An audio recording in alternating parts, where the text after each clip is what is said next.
J'ai rajouté dans mon produit une fonctionnalité pour générer des backgrounds directement avec l'IA. Je suis très content de cette fonctionnalité et pourquoi est-ce que j'ai fait ça? J'ai commencé à faire pas mal de Google Ads et j'ai vu qu'un des keywords qui fonctionnait le mieux, c'était le keyword Change Background Remover. Donc en gros, les gens veulent changer le background de leur vidéo. Et donc je me suis dit, bon, est-ce que je propose une bonne fonctionnalité pour changer l'arrière-plan des vidéos? Il se trouve que les utilisateurs pouvaient déjà rajouter leurs propres images ou mettre un fond transparent. Et je me suis dit que si je veux proposer une offre irrésistible à mes clients, donc là je fais référence à un des livres de Alex Hormozy, et ben il me fallait rajouter cette fonctionnalité pour permettre à n'importe quel utilisateur d'avoir un arrière-plan de qualité. Donc ça c'est fait, c'est shippé, donc les gens peuvent directement l'utiliser. Il y a deux options, soit le Surprise Me, donc je choisis moi-même avec de l'IA l'arrière-plan qui irait bien avec l'image, avec la vidéo, et une autre option où l'utilisateur peut décrire avec des mots l'arrière-plan qu'il souhaiterait.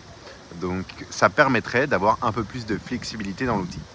Donc ça c'est une bonne chose, j'en suis très content. Pour les Google Ads, il se trouve que ça fonctionne très très bien. Plus je laisse les Google Ads, plus les performances deviennent de plus en plus impressionnantes.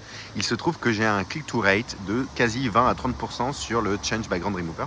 Et donc, ça me permet d'avoir pas mal de clients qui directement uploadent des vidéos, sign up et utilisent mon produit. Et donc, je dois avoir par jour, avec quelques dizaines d'euros dans les Google Ads, une cinquantaine de mails. Et donc, ça me fait une base de clients toujours plus gros. Et donc, je vais continuer là-dessus parce que ça fonctionne. Alors que Instagram et TikTok, pour l'instant, j'ai personne qui s'abonne à mes chaînes et j'ai pas beaucoup de clients qui viennent de là. Donc on va continuer sur les Google Ads. De plus, j'avais contacté des gens sur LinkedIn pour vendre mon produit sous la forme d'un produit B2B SaaS avec une API. J'ai eu des retours assez positifs de gens qui voulaient discuter avec moi et me demandaient le prix du produit. Donc ça veut dire qu'il y a un intérêt au moins, pas forcément des clients, mais au moins de l'intérêt. Donc je vais continuer là-dessus et voir ce que ça donne. Donc là j'ai un rendez-vous aujourd'hui. J'ai eu un rendez-vous avec, une conversation avec une personne récemment qui m'a dit que je devais trancher si je pars ou je teste plus le B2C ou le B2B. En ce moment je fais un peu les deux et donc on m'a conseillé de faire vraiment les deux, d'en faire un seul à fond, de voir si ça fonctionne et de passer au suivant. Le truc, c'est que les Google Ads et le fait d'envoyer des messages LinkedIn fonctionnent à peu près bien et j'ai du mal à choisir sur lequel partir. Ce que je pense faire, c'est de me concentrer sur la version B2C, de voir un petit peu ce que les utilisateurs utilisent et de mettre 70% de mon temps là-dessus et de mettre le reste de mon temps dans des envois de messages LinkedIn et dans des conversations avec des gens sans forcément développer directement l'API, mais de le développer dès qu'une personne m'a montré un fort signe d'intérêt.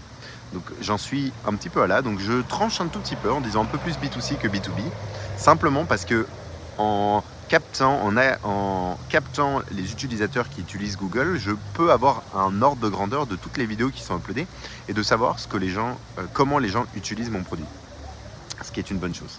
Mais je dois me concentrer aujourd'hui sur améliorer mes landing pages pour bien expliquer la valeur de mon abonnement payant, pour convertir les utilisateurs qui utilisent mon produit en utilisateurs payants. Là, c'est ce que je dois débloquer aujourd'hui, c'est d'arriver à faire payer au moins un utilisateur sur des abonnements d'une dizaine d'euros ou un peu plus au besoin. Donc voilà, ça c'est mes focus.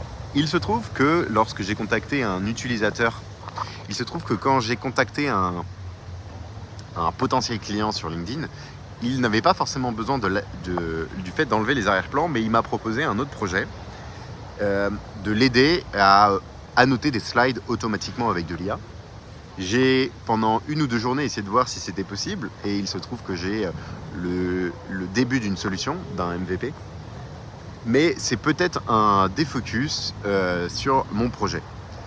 Et je réfléchis donc en continuant la conversation par mail avec lui, de passer ce sujet-là à un ami qui est plus en forme agence, donc pour répondre à des besoins clients. Moi, j'essaie de construire un produit parce que le produit, c'est ce qu'il y a de mieux et je trouve ça beaucoup plus intéressant à construire. Donc j'en suis aujourd'hui à là où il faut que j'arrive à être de plus en plus focus sur un channel, donc Google Ads, sur un type de client, donc là à définir de mieux en mieux, et sur le produit d'enlever les arrière-plans des vidéos. J'ai installé récemment, donc aujourd'hui, Hotjar qui permet de bien visualiser comment les utilisateurs utilisent mon produit. D'abord, j'ai remarqué que la plupart des utilisateurs enlèvent les arrière-plans et mettent un fond transparent. Donc déjà, ça m'indique quelque chose. Et je vois quelques bugs dans le flow de l'app qui expliquent pourquoi, par exemple, un utilisateur upload 2 fois la même vidéo. Il se trouve qu'après avoir sign in avec un mail, je pense que l'utilisateur revient sur la landing page et non pas sur le dashboard pour enlever les vidéos. Donc voilà, je dois améliorer le produit sur un certain nombre de points pour le rendre de plus en plus efficace.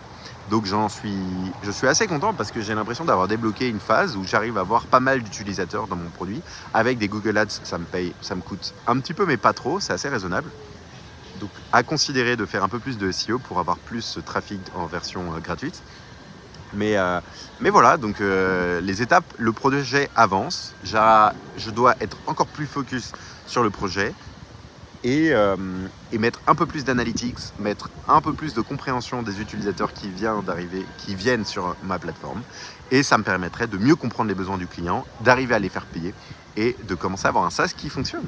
C'est ça le produit, parce que là je dépense beaucoup sur des outils et sur de la pub, mais il faut que j'arrive à les convertir pour gagner de l'argent. Je vous souhaite une bonne journée et à la prochaine. Ciao!